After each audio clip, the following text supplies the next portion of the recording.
It's 2025, a new year, and the perfect time to turn your business dreams into reality. Maybe you've been tossing around a great idea, but haven't acted yet. Well, Shopify is how you're going to make it happen. Shopify makes it simple to create your brand, open for business, and make your first sale. With thousands of customizable templates, you don't need coding or design skills. Just drag, drop, and go. Plus, Shopify's social media tools help you connect all your channels and create shoppable posts so you can sell everywhere your customers scroll. Managing your business is easy too. From shipping to taxes to payments, Shopify handles the details on a single dashboard, letting you focus on what really matters: growing your business. Established in 2025 has a nice ring to it. It's the Opperman Report. Join digital forensic investigator and PI Ed Opperman for an in-depth discussion of conspiracy theories, strategy of New World Order resistance, high-profile court cases in the news, and interviews with expert guests and authors on these topics and more. It's the Opperman Report. And now, here is investigator Ed Opperman. Okay, welcome to the Opperman Report. I'm your host, Private Investigator Ed Opperman. You can find me at Opperman Investigations and Digital Forensic Consulting. You can email me directly at oppermaninvestigations@gmail.com. If you like our show, be sure to check out our Patreon. We are actively, aggressively uploading shows and scheduling shows on Patreon. All the stuff you hear Monday to Friday, AM, FM radio, you can find on Patreon, ad-free, commercial-free. Plus exclusive content that only goes on Patreon, and also too as well a lot of free stuff too. So check out the Patreon anyway, because I always put up free content as well. If you like our show, be sure to check out our archives. Our archives are free on Spreaker.com, or you can find them Apple Plays, iHeart, all that kind of places. But I like Spreaker.com because it's a chat room, and you get an email notification anytime I put up new content. And our guest today, Bart Sibrel, has been on our show before. I think the title of the show was like Moon Hoax. It was something simple, because his main work is discrediting and debunking this whole theory that we landed on the moon. And if you really get into it sounds crazy, I know. If you're just driving along, it sounds, oh my God, another guy. But if you really get into the details, it just makes so much sense. You could find more of Mr. Sibrel's work at Sibrel.com. And also keep an eye out too. This guy, he just developed a game that you can play on your phone, on your smartphone, and it's called Seven. We'll have him tell us about that later. He's working on a feature film called Silence in Heaven, so keep an eye out for that as well. But the book we're talking about today, and this gets into some real stuff, guys, stuff that he hasn't talked about before. There's a deathbed witness. Moon Man, the true story of a filmmaker on the CIA hit list. Mr. Bart Sibrel, are you there? I'm here. How are you doing, Ed? Thank you for living through that long introduction, brother. Longer. I'm a little worried I might have lost my guest. I'm doing great. Thank you so much for coming back. Bart Sibrel, tell us about yourself. Who is Bart Sibrel? Well, right now I'm a filmmaker. I've been a filmmaker for about 35 years. I started really young. I produced my first television program at the age of 18. And became an editor, filmmaker, writer, director, cameraman. I did everything myself. I've won awards from the American Motion Picture Society for Best Cinematography, Best Editing, and Top 10 Director at, I think, about age 25. Right now, I still produce films. I'm working on a feature film as my main project. I've just released a game. If you go to Sibrel, S as in Sam, I-B as in boy, R-E-L, Sibrel.com, you can scroll down and download a free game on your phone, Mac or Android. And then at the top of the page is the main thing we're talking about. I just published a book called Moon Man, the true story of a filmmaker on the CIA hit list. Now, I'm best known for having produced a documentary called A Funny Thing Happened on the Way to the Moon. And part 2 of that was called Astronauts Gone Wild. All those films together cost about $1 million, and we were financed by a board member of an aerospace company that builds rockets for NASA, who knows that the moon landings are fake. Now, I know you said it's kind of a crazy theory, but I realized as I was listening to you say that to share the following. According to a survey, 75% of Americans believe that Oswald did not kill Kennedy. And of course, after about 1 hour of study, or if you want to watch the 5-part series, The Men Who Killed Kennedy, it takes a very short amount of time to come to the conclusion that the CIA killed their own president. Robert Kennedy Jr., the president's nephew, says the very same thing. So my point is, if they can, get away with killing a president on film in front of hundreds of eyewitnesses, imagine if they're on the moon, allegedly, and a TV picture only controlled by the government, no independent press, no eyewitnesses. It's actually easier to fake the moon landing than to kill the president in broad daylight, which they also got away with.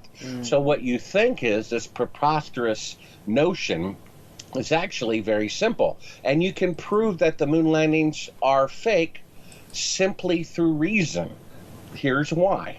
Today, with 21st century technology, the farthest that NASA can send an astronaut from the Earth is only 250 miles. So pick a town that's 250 miles from you, make that vertical, and that's as far away that they can send an astronaut because of lethal space radiation. So what they're actually claiming is that 50 years ago, when all of NASA combined had 1/1,000,000th the computing power of a cell phone, they were able to send astronauts 1,000 times farther with 5 decades older technology than they can today. Now, if someone can show me one point in history where a technological breakthrough was made and 50 years later it couldn't be repeated and was only 1,000th the capability rather than 100 and 1,000 times greater as it should be, then maybe I'll start saying the moon landings are real.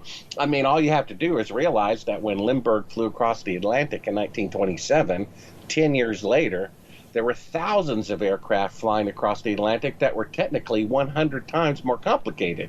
And when they blew up the first atomic bomb in 1945, 10 years later, atomic bombs were 1,000 times more powerful.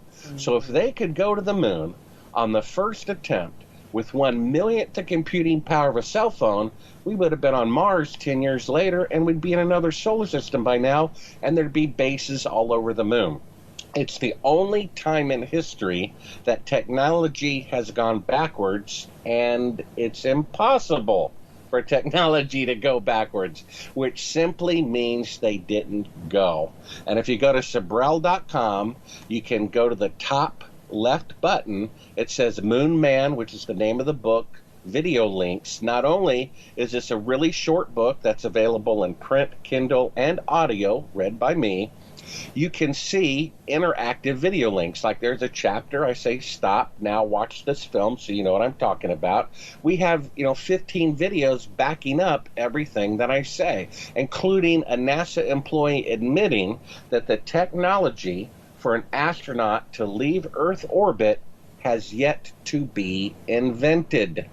Oh my goodness. Then how did they go to the moon with 5 decades older technology? And we have photographic evidence. We have NASA multiple times inadvertently saying the moon landings are fake.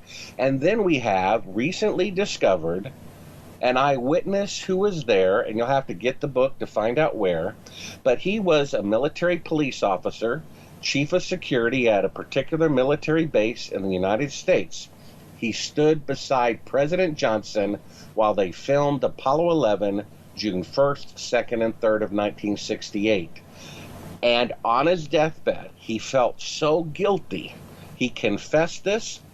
He gave us the location it was filmed, the dates it was filmed, the CIA code name, and a list of 15 people who were there at the time, some of whom are still alive today. And when I called a couple of people on the list that some good guy friends in the government asked me to do, my source's surviving relative, his home was broken into, and days later they threatened to kill him and his family face to face if he ever talked to me again. I had to call the White House press secretary, a senator on the Intelligence Committee, and the regional FBI to get whistleblower protection for this guy. This is very real. They didn't go to the moon. So a third of the book, which you can get at Sibrel.com, is the how and why we didn't go to the moon. and another third are my amazing X-Files espionage adventures, which I have never shared publicly before because they're so bizarre. I figured, well, I'm already saying this, hard to believe thing that the moon landings were shot in a TV studio. I don't want to make it even more hard to believe, but seeing how I'm trying to put this behind me and produce this feature film, I thought I'd go ahead and share this. And what happened was, basically, I find classified footage in 1999 of... Wait, Bart, before we get to that, I got a couple questions for you. One thing is, because I was reading the Amazon comments on your book, and one fellow was an Air Force pilot, and he was describing how impossible it would be for the lunar rover to meet up with that capsule orbiting around the moon and be able to link up to it with no way of braking. There's no atmosphere to break in. Did you cover that in the book? Yes, that's mentioned in the book. And what he's talking about is not the moon rover. What he's talking about is the lunar module. That's what I meant. Top half of it allegedly flying up to a vehicle that's orbiting the moon at about 3,000 miles an hour. Now, if they have 1/1,000,000th the computing power of a cell phone, you can imagine how slow those computers are. I mean, I had a computer that was, I guess, 20 years newer than the Apollo equipment. It was still in the 80s, and it was one of the first programs that played chess.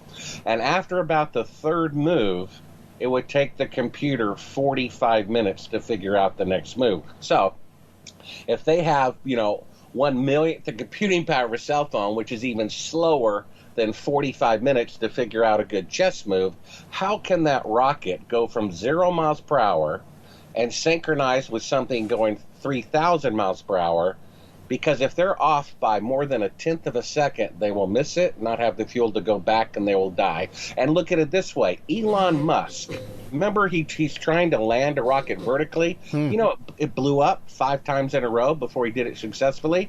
Now, how can they land a rocket vertically with 1/1,000,000th the computing power of Elon Musk on the first attempt, when with 5 decades better technology and 1,000,000 times faster computers, it takes him 6 times before he can do it without the rocket blowing up? Right, and we know our atmosphere here because we're very familiar with it. We're familiar with it, whereas landing on the moon in such a way is totally unknown. Yeah, and here's the thing. In the entire history of aviation, there has never been an aircraft that got off the ground on the first attempt, not a single time. Not even the Wright brothers biplane, and not even a 747. The 747 was made with a decade newer technology than the Apollo equipment, and it took 169 attempts to get that fuselage off the ground after airplanes had been around for decades and millions of them were manufactured. So if the simplest aircraft cannot get off the ground on the first attempt, how can the most complicated, difficult mission work on the first occasion? Another thing brought up, too, was radio communication. Now, in order to have even radio communication here on Earth, we have these, like right now, we're speaking to you on the radio.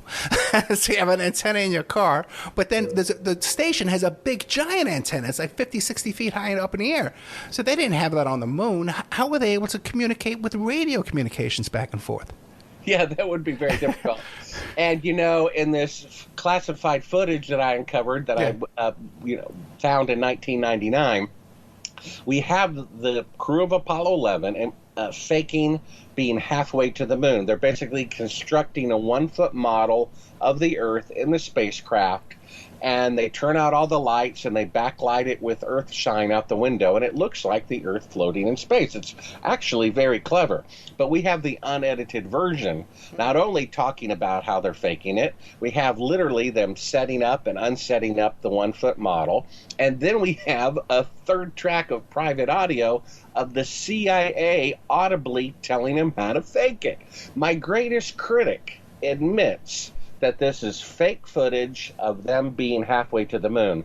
The problem is, on every NASA documentary, they use the same footage and claim they're halfway to the moon.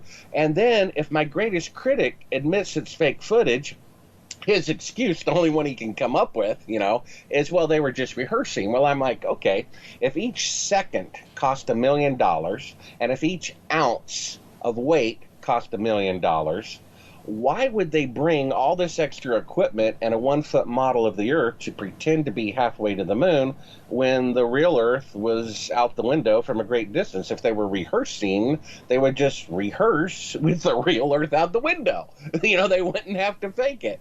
It's mind-boggling. 4 out of 5 people who previously thought the moon landings are real, when they watch a funny thing happen on the way to the moon, which you can see at Sibrel.com, it's only 47 minutes long, 80% of the people reverse their decision and now realize that the moon landings are fake. So a third of the book is about how and why we didn't go to the moon.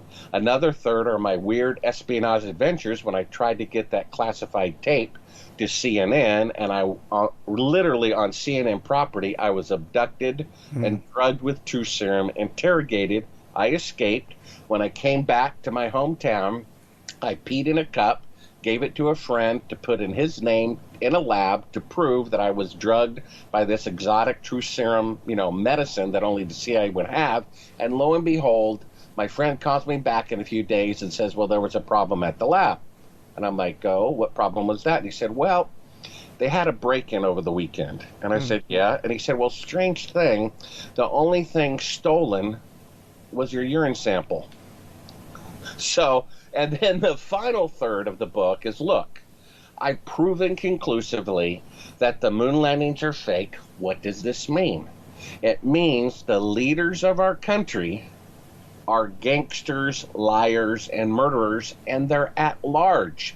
It's interesting. Joe Rogan and Alex Jones will not have me on the show. I've been on Geraldo, CNN, Coast to Coast 3 times, but they won't have me on their show. It's kind of odd because I believe, even though the moon landing fraud killed the fewest number of people compared to 9/11, the 200 JFK witnesses, and so forth, it's the one truth that if it came out would cause the most government reform, because what they did is they gave ticker tape parades, and they call them national heroes because they're so good at lying to the public. That's what our heroes are. And people prayed for these people. They waved their flag. They teared up. When they find out that they were lied to, that our government is so arrogant, they lie about that important historical event, I don't think the demand for reform will be able to be stopped. And that's why this truth is so suppressed. And that's why there's like at least 100 films trying to prove my film wrong. Now, wait a minute. If we went to the moon and it's so obvious, that would be like me saying Mickey Mouse was the first president. Do you think there'd be 100 films that cost millions of dollars and thousands of hours to produce to reassure the public that George Washington was really the president of the United States? No. Thou dost protest too much. Do you see what I'm saying? Even if you type in a funny thing happened on the way to the moon on Google or YouTube, what comes out is a film which they called A Funny Thing Happened on the Way to the Moon, which is trying to disprove my film. Even though my film has more views, even though my channel has more subscribers, the film coming to debunk my film comes up first. Oh yeah, all that YouTube stuff is totally controlled. It's stuff that it's so left field, comes out of nowhere, and suddenly it's viral. It's just impossible to justify. But let me question, Bart Sibrel, let me ask you a question. Now, a lot of people who get into this whole the moon landing was fake and space travel is fake will also say to you that the Earth is flat. Are you also a flat earther? Not at all. Okay. What happened was one of my sources was named William Casey. He had high security clearances. He worked at NASA for 6 years during the Apollo program. He basically edited confidential memos going from the Pentagon to von Braun so that they would correct their grammar and make them look a little bit more educated than they really were. He saw a memo from von Braun to the Pentagon that said the likelihood of going to the moon and back without killing the astronauts with 1960s technology on the first attempt was 1 in 10,000. And so they faked it. So immediately when he published a book called We Never Went to the Moon and went on Oprah, they immediately said, oh, you think the Earth is flat. My film, A Funny Thing Happened on the Way to the Moon, comes out, they say, oh, you think the Earth is flat. And then my book, Moon Man, is published, they say, oh, you think the Earth is flat. They're just trying to make the truth look crazy. The fact is, the Earth is a sphere, and if anyone genuinely believes the Earth is flat and they're not online personas to discredit people who accept the fact of government corruption, it's only because the government is so corrupt. They figure, well, if the government says the sky is blue, it must be green. And so if the government says the Earth is a sphere, it must be flat. It's round. That's the way, logic works, science works, and so forth. Space travel is possible.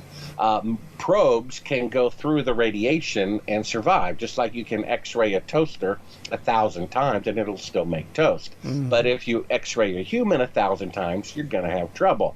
So probes can leave the solar system and go to planets, and theoretically, a human could leave Earth orbit if you could protect them from the radiation. The problem is that lead or water that you need in order to protect them weighs so much tonnage that you couldn't get the rocket off the ground. In fact, we have publications from von Braun, which are in the book, and in Astronauts Gone Wild, where he said originally that in order to go to the moon nonstop in one rocket, it would have to weigh 800,000 tons.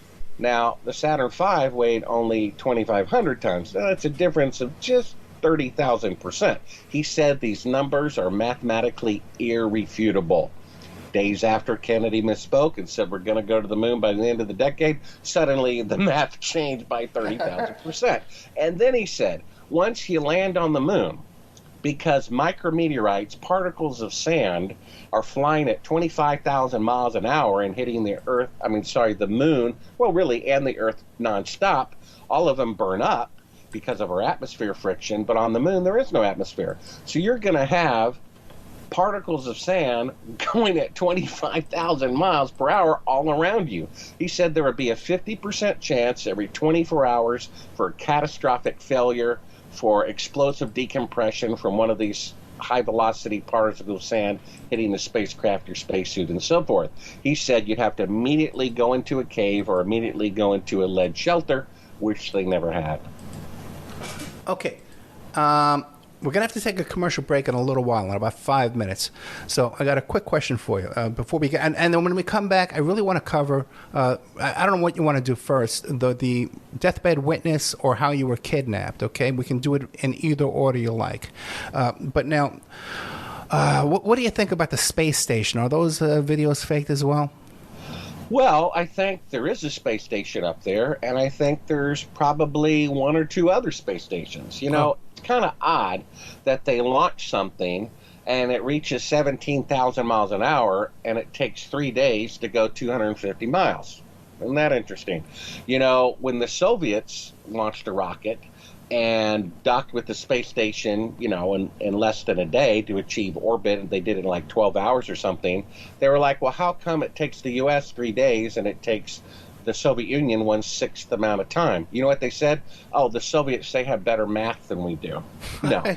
What's going on is they're going secretly to somewhere else, some other space station first, doing some business and going back. Now, there are videos of allegedly in the space station that do appear to me to be fake, but that doesn't mean they can't have a space station.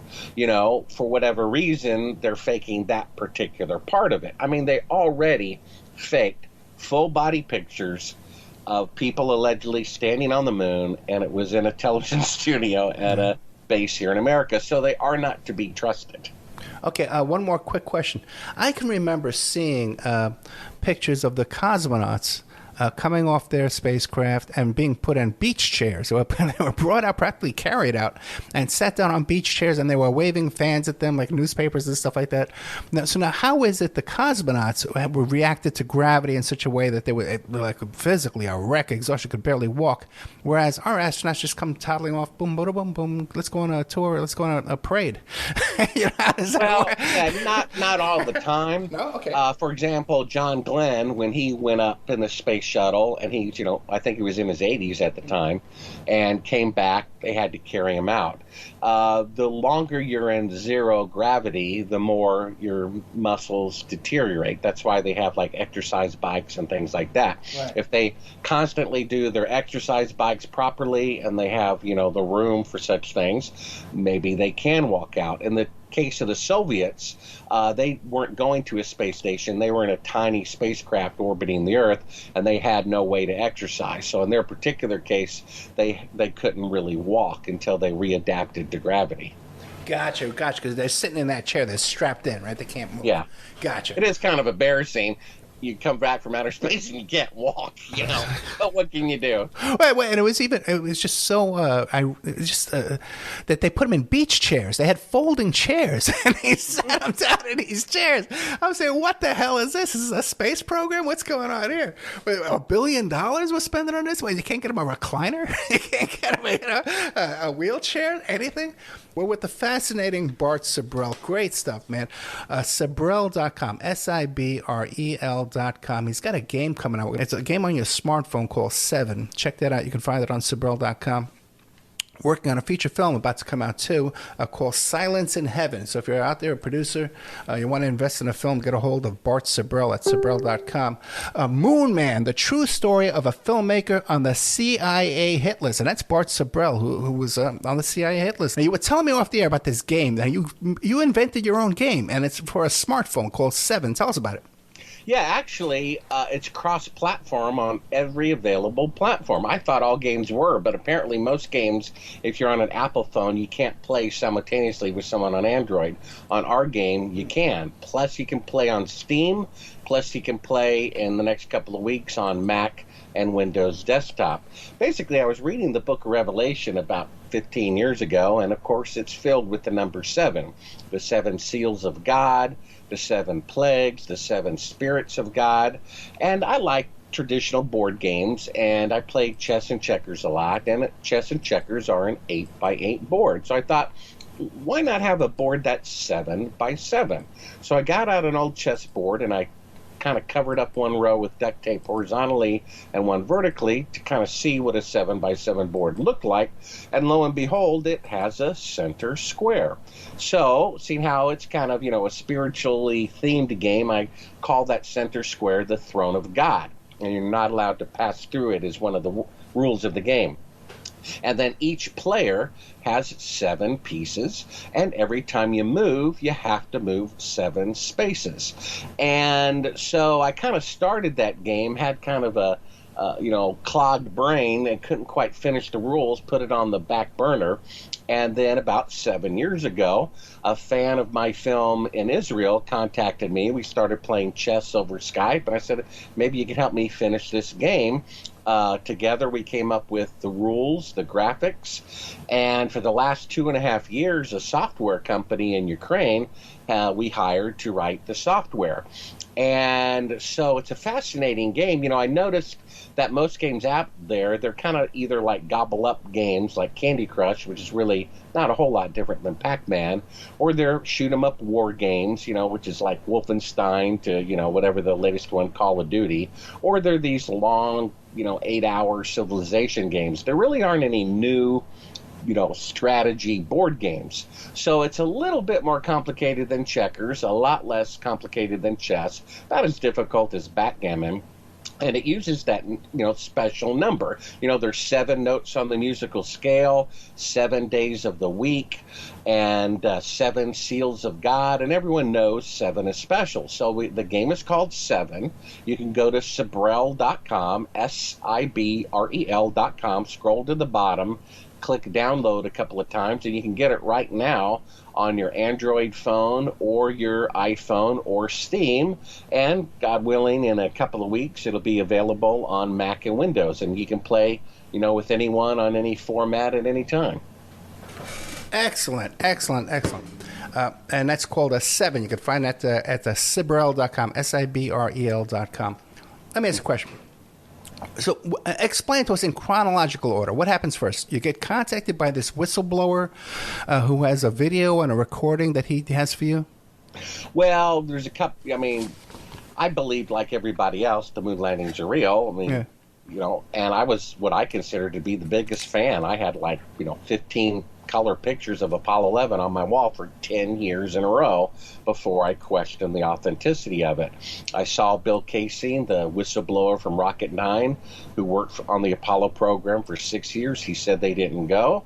I was, 14 by the time I heard that. It kind of, gave me an open mind. I looked at the pictures, and sure enough, you can kind of see the line going across from real soil to fake backdrops. Go forward another 10 years. I'm 24 at this point. I become a filmmaker, and I'm actually editing a film for the guy who produced the show that I'd seen 10 years earlier with Bill Casey on it. And I'm like, who was that guy? We didn't go to the moon. He said, call the San Francisco office. I did. They said they were days away from deleting all 10-year-old files, so I almost didn't find the guy. He said, Bart, you're a filmmaker. You should do a film about it. So I studied the topic for about 6 months, found out that shadows that should be parallel if they're lit in sunlight intersect at 90 degrees. Now, I'm a filmmaker. My job is to make fake scenes look real for 35 years. If they're intersecting at 90 degrees from objects 5 feet apart, that's electrical light, because it's impossible for sunlight to intersect at 90 degrees, two shadows from sunlight. It just can't be done. So, that's really all the proof you need, that one picture. And as I started investigating it, Ed, there was so much evidence that indicated that the most outrageous thing, they faked the moon landings, could actually be true to such a degree it scared me to death. I was afraid, if I start looking into this and they really didn't go to the moon, it could be dangerous. So I turned down the project. Go forward another 5 years, I had another client, and they said, hey, I'll get one of your scripts to a famous filmmaker in L.A. if you do me a favor. And I'm like, yeah, what? They were Christian. They wanted me to read the Bible. And I'm like, well, that's a good trade, And so I got what's called a 1-year Bible, which is basically divided into 365 calendar days, and started June 3rd, 1989, the day the guy stood in front of the tanks in China. And I read it 5 times from cover to cover all the way through. Now, I wasn't a Christian, but it did establish to me that there is a God, there is right or wrong, and there is a judgment. So I realized, if they didn't go to the moon, that's a very profound moment in history. In fact, Ed, it's more significant than if they had actually gone. If you can compare the two, on one hand, they went to the moon, they planted a flag, blah, blah, blah, and they came back, hooray. Or the other option is they didn't go. They embezzled what is now worth $200 billion. They lied to the encyclopedia. They murdered people to keep it a secret. And they murdered the crew that would have been the first crew on the moon, who they didn't cooperate with them. And this is not my opinion. It's the opinion of the dead man's relatives. So I realized if they didn't go to the moon, that's actually more profound historically than if they'd actually gone. I changed my mind. I said, look, I'm going to die anyway. This is important enough to die for. So a guy who builds rockets for NASA gave me $1 million because he knows they didn't go to the moon, and he thought it was his patriotic duty to expose this. So about 5 years into the 7-year project, I get this, tape from what Bill Casey thinks was a NASA whistleblower, unedited footage of them faking part of the photography right in front of your eyes. Now, I had hoped that I was wrong. I had hoped that they really went to the moon. I tried to give them the benefit of the doubt as long as possible. I was producing the film. A funny thing happened on the way to the moon under the theory it might be true that they faked it. And then I see 100% concrete proof that they did fake it, as they faked part of the photography right in front of my eyes multiple times, looking for the best take with a third track of audio of the CIA telling them how to do it. And I panicked, Ed. I'm like, oh my gosh, they really didn't go to the moon. So I frantically call up Bill Casey, and I said, they really didn't go. They really didn't go. And he's like, well, Bart, I told you. I said, no, you don't understand. They really didn't go. It's like, well, Bart, I told you.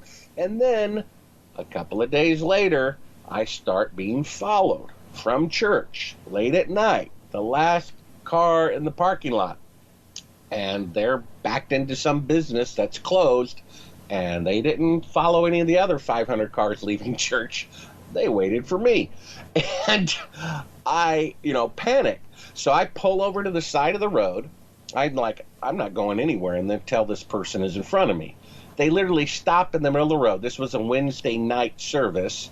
And, they obviously realized they pulled out too quick and gave themselves away. But I'm like, I'm not going anywhere. I got all night. Finally, after a minute, the guy realizes, he made a mistake. So he gives it up and passes me. So I follow him. Know your enemy. He loops onto the parkway, 2 lanes one way, a medium 2 lanes the other way, going back toward town. I get on the parkway behind him, and I pull up alongside the guy to get a look at him. Now, he looked, not CIA suit and black suit. No. He looked wearing a tank top, fuzzy dice, from the rearview mirror. Just looked like the average Joe. And then when I looked him in the eye, and he looked me in the eye, it was like looking into the eye of a great white shark. They don't care if your mother falls overboard or your daughter. They're going to eat them, and they don't care. That's how he looked. And at that very second, my electrical system died and shut off. Now, a military person told me he either, zapped me with an EMP or it was done by a satellite. So I'm like, pulling over, coasting to the side of the road. This guy goes up to the, next exit, loops around, and lo and behold, immediately there's a second car talking to him, through the rolled down window. I'm on the phone trying to get the police for help, literally standing in the middle of the road begging for somebody to stop. And fortunately, a cab driver looking for a fare, stops.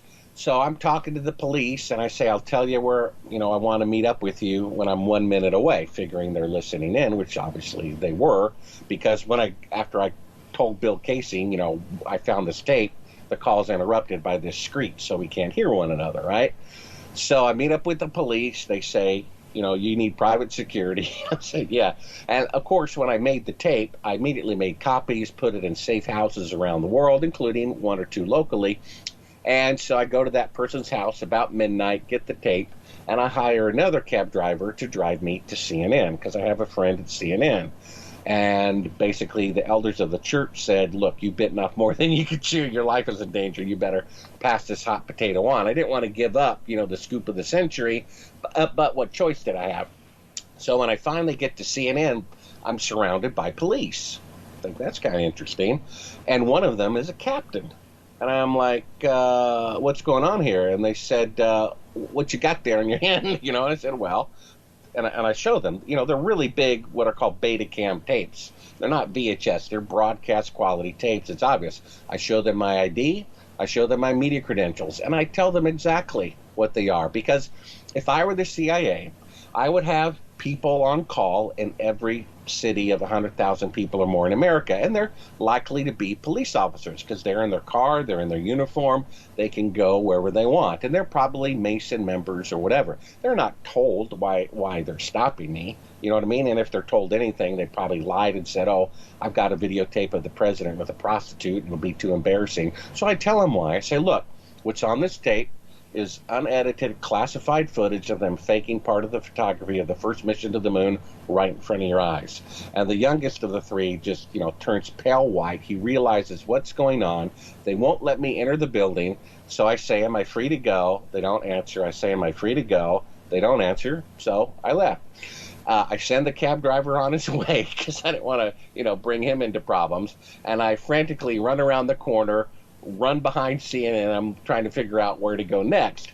Then I'm surrounded by 2 motorcycle cops and this unmarked white van. They immediately handcuff me behind my back, take the tapes, and then I hear them discussing behind me, where's the thing? Oh, I thought you had the thing. Where's the thing? Oh, here's the thing. Well, the thing is like this. It looks kind of like one of those plastic bracelets you get at the hospital. And within a minute of having this right by the veins of my wrist, I feel extremely drugged. It was something that was absorbed into my skin. In fact, they had rubber gloves when they handled the thing. So I'm seeing spots before my eyes. I'm starting, it's like some LSD strength, really strong. And God thank you, a lawyer walks out of the back alley behind CNN. He wanted to be able to say, hey, I'm at CNN Center, on his business card, when in fact it was a back door in an alley, you know what I mean? But he comes out and I say, look, you're an attorney, you're hired. And I said, I'm being illegally arrested. He gets out a notepad, starts writing it down, and the cops are freaking out. Had he not been there, I probably would have been found at some train crossing, and in 100 pieces. So now they're wondering what to do. Basically, they throw me into this dark van, pitch black. And, being pitch black, that takes a little bit of effort. And then there's some guy in there, like, speaking gibberish, I guess, to, make me more, confused. Blah, blah, blah, blah, blah, blah, blah, blah. And I'm vomiting on myself. The drugs are so severe. And basically, long story short, and that's not really possible, there's a whole chapter on this called A Funny Thing Happened on the Way to Church and A Funny Thing Happened on the Way to CNN. But basically, they interrogate me. They have a prearranged questions on a clipboard. Where's the tape? Where's this? Who gave it to you? Blah, blah, blah. And I told them everything. So waterboarding, by the way, isn't really necessary. I mean, if you gave Osama bin Laden's mom $1 billion, which they could easily do, she would forfeit one son to take care of the other 8. And I told them everything they wanted to know because the drugs work that way. I thought they were, angels to protect me, and I told them everything. So there's really no reason to torture anybody with bribe and this drug. So anyway, I escape. I find a friend down in Atlanta driving back to Nashville. I pee in a cup. I give it to a friend to take to a lab in his name. I'm trying to outwit the CIA here now, right? And that's when, the lab gets broken into over the weekend, and the only thing stolen is my urine sample. So all this craziness, I go into great detail about it in the book, and it, of course, ends with this deathbed confession, which I got when I was editing the book. I'm editing the book. I'm about to release it. And this guy, gave us this information. He was there personally when they filmed Apollo 11 a year in advance, and he felt guilty about it his whole life. He confessed it, and all it's verified. One of the people basically half the people on this list of eyewitnesses that he gave us, I had never heard of. Some are CIA, some are naval intelligence, and one guy apparently was like a science fiction consultant to make it look real, right? And it just, sends chills. I already knew the moon landings are fake, but when you hear, and I was there at the time, it just kind of creeps you out all over again. And this is it. I mean, so the last third of our book, first third, how and why we didn't go. Second third, my crazy adventures investigating this. And the last third is, look, our country is in trouble. We are run by a bunch of gangsters. And the president, the corrupt presidents, shouldn't be allowed to appoint the director of the FBI Justice Department because most of the rank and file of those organizations are honest, patriotic Americans. But if one of them says, hey, I got this dirt on this, corrupt senator, and the person above them, the presidential appointee, the corrupt presidential appointee says, drop it. They drop it or they're fired. And so our country is so out of control with so many lies, so much corruption, it would boggle your mind. So what the point of the book is, look, they faked the moon landing. They killed Kennedy. They did 9/11. They did this little misadventure that we've been going through for the last 2 years. These people are at large. Does anybody care? Because their objective, out of their own mouth, is to depopulate us by 93%. So they have a plan. I have a feature film, and yes, please. Ed Asner was going to star in it. He died. I've got interest from a couple other Academy Award-winning actors. It's only $1 million. Please, if you want half the profits and be called executive producer, go to Sibrel.com, click on contact, and we'll talk about it. But basically, to produce this film, I have a plan.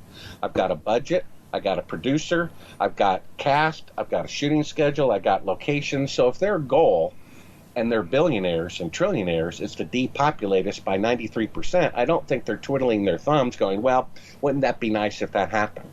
No, they have a plan, and it's already begun, if you know what I'm talking about. about the last 2 years, when people who worked at certain companies of this particular medicine admit there's no need for it and it's lethal. So that's the state of our world, and that's really the overriding theme of the book is, look, this government is so corrupt, we are in danger. Well, Bart, about it. Let me ask you this. Where do you come up with the figure of 93% or 94% you said? Well, that's Bill Gates. Bill Gates' parents founded Planned Parenthood. And if they want to get to it, he, Kissinger, and all these people signed the Georgia Guidestones. They said, what a great idea. The difference between 8 billion people and half a billion is 93%. So if you had a room of 34 people, they want to get rid of 32 of them. So when we hear the name Margaret Sanger associated with Planned Parenthood, how does Bill Gates fit into that? Bill Gates' parents were one of the founding members of Planned Parenthood. They're racists. It's a proven fact. And why it wasn't on the news is only because the news is corrupt. About 7 years ago, Bill Gates and the World Health Organization, doing a favor for the people in Kenya, and remember, these are racist people who don't like black people, they were trying to do Kenyan a favor, and they sent them a bunch of free tetanus vaccines, so they thought. And the doctors there who were pro-vaccine noticed that they were only giving them to women between the age of 15 and 45 and not to men. And they were giving them 3 shots instead of 1. And they took it to a lab, and there's sterilization drugs in there. They are sterilizing women without their consent. They got caught. The pro-vaccine doctors caught them. It's an established fact. And it's never reported on the news. Nobody knows about it. Don't you think that's more important a story than Biden getting a new cat? I didn't know Biden got a cat. Yeah, it's on the news. It's one of the news stories. CBS Evening News. I didn't catch that one, but I am quite interested in Hunter Biden's laptop, to say the truth. Bart Sibrel. You can find him at Sibrel.com. He's got a new game called 7. Got a film coming out called Silence in Heaven.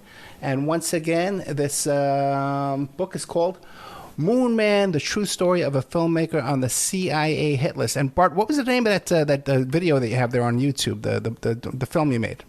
Funny thing happened on the way to the moon. See, I got and then there's a follow-up film of Astronauts Gone Wild. Most people know that I got punched by Buzz Aldrin when I asked him to swear on the Bible that he walked on the moon.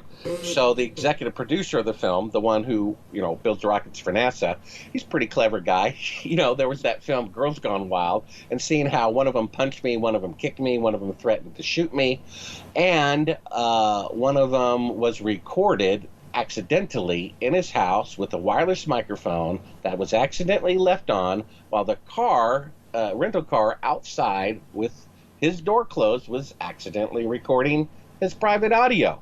And him and his son are discussing calling the CIA to have me assassinated. Now, that's why we call it Astronauts Gone Wild. And the thing is, if they really went to the moon, and I'm some silly person who thinks it was shot in a TV studio, why would the CIA have to be notified to kill such a silly person? The only reason they would openly discuss such a thing, and they forgot the mic was on them, and my camera guy forgot to turn off the recorder. And so we heard this clear as day. They're talking about calling the CIA to have me assassinated, which would only be necessary if I'm right and uncovering a horrendous government fraud. I actually remember that video. I remember watching that video about 10 years ago. Bart Sibrel, thank you so much. Bart Sibrel, Sibrel.com. Check out his game called 7. He's got a film coming out, Silence in Heaven. And once again, the book we're talking about today is Moon Man. It's a brand new book. September 11, 2021. Just came out. Moon Man, the true story of a filmmaker on the CIA hit list. Mr. Sibrel, thank you so much. Good to talk with you, Ed. Good night, bro.